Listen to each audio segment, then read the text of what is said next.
Hello genius community, welcome again. നമ്മുടെ ജെഇയുടെ GIB exam കഴിഞ്ഞ് നമ്മൾ അതിന്റെ റിസൾട്ടിന് വേണ്ടി വെയിറ്റ് ചെയ്യാണ്. അങ്ങനെ കണ്ടിന്യൂസ് ആയിട്ട് അടുത്തടുത്ത മാസങ്ങളിൽ എല്ലാ മാസവും കണ്ടിന്യൂസ് ആയിട്ട് നമ്മുടെ ജെഇയുടെ GIB സൈലം നടത്തുന്ന എക്സാംസ് എല്ലാവരും എഴുതിക്കൊണ്ടിരിക്കുകയാണ്. കമ്പ്യൂട്ടർ ബേസ്ഡ് ടെസ്റ്റ് ആണ്. കേരളത്തിൽ ആരും ചെയ്യാത്ത ഒരു കാര്യമാണ്, അല്ലെങ്കിൽ ഒരു ടെസ്റ്റ് സീരീസ് ആണ് നമ്മൾ ചെയ്തുകൊണ്ടേയിരിക്കുന്നത്. And congratulations to all of you. ആരൊക്കെയാണ് ടെസ്റ്റ് എഴുതിയത്? കഴിഞ്ഞ 3 മാസം കണ്ടിന്യൂസ് ആയിട്ട് എഴുതിയിരിക്കുന്നവർക്ക് definitely there will be improvement.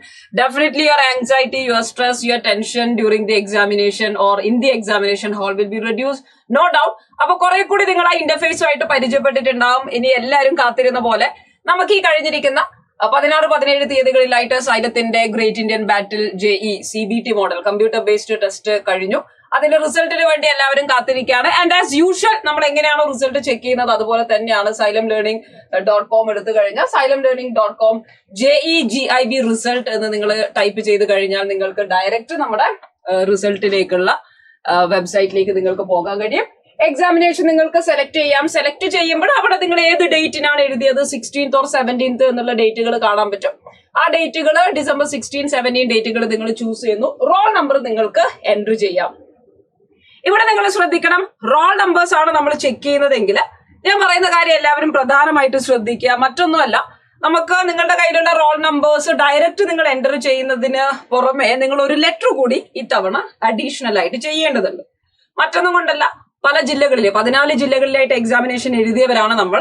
അപ്പൊ ഓരോ ജില്ലയ്ക്കും ഓരോരോ ലെറ്റേഴ്സ് കൂടി നമ്മൾ ആഡ് ചെയ്യുന്നുണ്ട്. ഫോർ എക്സാമ്പിൾ, നിങ്ങളുടെ റോൾ നമ്പർ 4000 ആണെന്ന് വിചാരിക്കാം. അപ്പൊ 4000 ആണ് ഞാൻ അല്ലെങ്കിൽ ഞാൻ കാലിക്കറ്റ് എന്നാണ് എക്സാം എഴുതിയത്. അങ്ങനെയാണെങ്കിൽ ഞാൻ എന്റെ റോൾ നമ്പർ ഒരിക്കലും 4000 എന്നല്ല അടിച്ചു കൊടുക്കേണ്ടത്, K4000. അപ്പൊ നിങ്ങളുടെ റോൾ നമ്പറിന്റെ തൊട്ടു മുന്നേ ഒരു ലെറ്റർ, ക്യാപിറ്റൽ ലെറ്റർ കൂടി ടൈപ്പ് ചെയ്തിട്ട് വേണം നിങ്ങൾ ഇവിടെ റിസൾട്ട് സെർച്ച് ചെയ്യാൻ വേണ്ടി. ഓക്കെ, അപ്പൊ ശ്രദ്ധിക്കാം. 16-ാം തീയതി എക്സാംസ് എഴുതിയതും 17-ാം തീയതി ഒക്കെ എക്സാംസ് എഴുതിയവരുണ്ട്. നിങ്ങൾ എഴുതിയിരിക്കുന്നത് ഞാൻ 1 by 1 ആയിട്ട് പറയാം. കാലിക്കറ്റ് ആദ്യം എടുക്കാം. കാലിക്കറ്റ് ആണ് നിങ്ങൾ എഴുതിയിരിക്കുന്നതെങ്കിൽ ഒബ്വിയസ്ലി നിങ്ങളുടെ യൂസർ നെയിമിന് മുന്നേ ആയിട്ട് K എന്ന് ക്യാപിറ്റൽ ലെറ്റേഴ്സ് K കൂടി ടൈപ്പ് ചെയ്തിട്ട് വേണം യൂസർ നെയിമിന്റെ ബാക്കി ടൈപ്പ് ചെയ്ത് കൊടുക്കാൻ, so that you will be able to view your result. Okay, അത് പ്രത്യേകം ശ്രദ്ധിക്കുക. കാലിക്കറ്റ് ആണെങ്കിൽ നിങ്ങൾ K ചെയ്യണം. ഇനി അതേപോലെ ഓരോന്നായിട്ട് ഞാൻ പറയാം. വയനാടാണ് നിങ്ങൾ എഴുതിയിരിക്കുന്നെങ്കിൽ W വെച്ച് സ്റ്റാർട്ട് ചെയ്യാം. വയനാട് എന്നാണ് നിങ്ങൾ എക്സാമിനേഷൻ എഴുതിയതെങ്കിൽ W വെച്ച് സ്റ്റാർട്ട് ചെയ്യാം. ട്രിവാൻഡ്രത്തെ എക്സാം എഴുതിയിരിക്കുന്ന കുട്ടികൾ V, ക്യാപിറ്റൽ ലെറ്റർ V വെച്ചിട്ട് വേണം സ്റ്റാർട്ട് ചെയ്യുന്നത്. തൃശ്ശൂരുള്ള കുട്ടികളാണെങ്കിൽ ശ്രദ്ധിക്കേണ്ടത് T വെച്ച് സ്റ്റാർട്ട് ചെയ്യുക.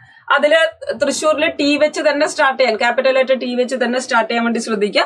പത്തനംതിട്ടയിൽ എഴുതിയവരാണെങ്കിൽ ക്യാപിറ്റൽ ലെറ്റർ Y ആണ് നിങ്ങൾ സ്റ്റാർട്ട് ചെയ്യേണ്ടത്. മലപ്പുറത്ത് എഴുതിയവര് M വെച്ച് സ്റ്റാർട്ട് ചെയ്യണം. കോട്ടയം Q എന്ന ലെറ്റർ ആണ് യൂസ് ചെയ്യേണ്ടത്. കൊല്ലം C എന്ന ലെറ്റർ വെച്ച് സ്റ്റാർട്ട് ചെയ്യുക. കാസർഗോഡ് സ്റ്റുഡൻസ് ആണെങ്കിൽ H വെച്ച് സ്റ്റാർട്ട് ചെയ്യാൻ വേണ്ടി ശ്രദ്ധിക്കുക. കണ്ണൂരിൽ നിന്ന് എഴുതിയവർ J വെച്ച് സ്റ്റാർട്ട് ചെയ്യണം, J. എറണാകുളത്ത് നിന്നുള്ളവർ E വെച്ച് സ്റ്റാർട്ട് ചെയ്യുക. ആലപ്പുഴയിൽ നിന്നുള്ളവർ B വെച്ച് സ്റ്റാർട്ട് ചെയ്യുക. ഓക്കെ, പാലക്കാടാണെങ്കിൽ P ആണ്. കാസർഗോഡ് നേരത്തെ പറഞ്ഞു H ആണ്, നിങ്ങൾ പ്രത്യേകം ശ്രദ്ധിക്കുക. തൃശ്ശൂര് T ആണ്.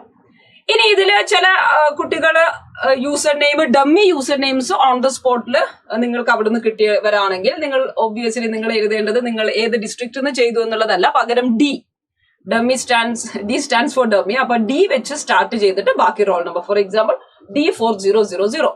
അപ്പൊ അങ്ങനെ നിങ്ങൾ ടൈപ്പ് ചെയ്തിട്ട് നിങ്ങളുടെ റിസൾട്ടുകൾ വ്യൂ ചെയ്യുക. അപ്പൊ പ്രത്യേകം ശ്രദ്ധിക്കുക, റിസൾട്ട് എല്ലാവരും വ്യൂ ചെയ്യുക, നിങ്ങളുടെ പെർസെന്റേജ് എത്രയാണെന്ന് മനസ്സിലാക്കുക. ആൻഡ് ദിസ് ഈസ് ഒബ്വിയസ്ലി നമ്മൾ ലാസ്റ്റ് റിവിഷൻ ഘട്ടത്തിലേക്ക് അടുത്തു റിവിഷൻ സ്റ്റാർട്ട് ചെയ്തു. റിവിഷന്റെ എല്ലാ കാര്യങ്ങളും നടക്കുന്നുണ്ട്.